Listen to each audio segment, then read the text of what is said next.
would I on earth choose to go with interest only? First of all, having the same amount of debt that I had from before, I haven't paid off any of it. And the other thing also is that I'm paying a high interest rate for going with that loan type, right? But here's where most investors get it wrong.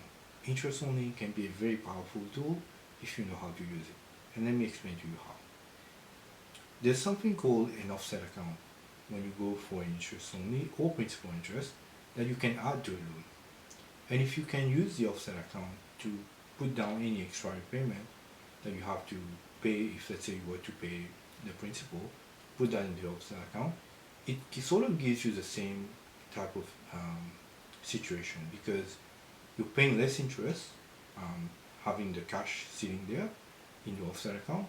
And if you want to scale a big property portfolio, control is key. Control over your cash flow, right? So you need to retain as much cash flow as you can in order to scale a big portfolio, right? Because the quicker you can accumulate the cash, you can use that to get the deposit to buy the next acquisition, and so on and so forth.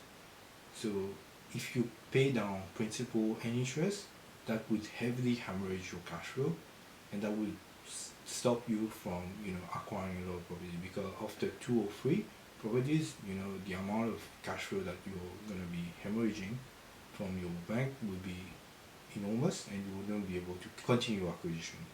With interest only and an offset account, you can actually limit your cash flow, preserving it as much as possible so you can go again for the next one.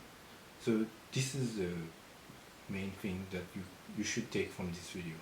If you're an active investor and you want to scale down and build a big property portfolio, then interest only is the best way to go about it. However, if you're more like a conservative investor, you're thinking of maybe acquiring only 1 or 2 properties, then principal interest might be the best suited approach for you.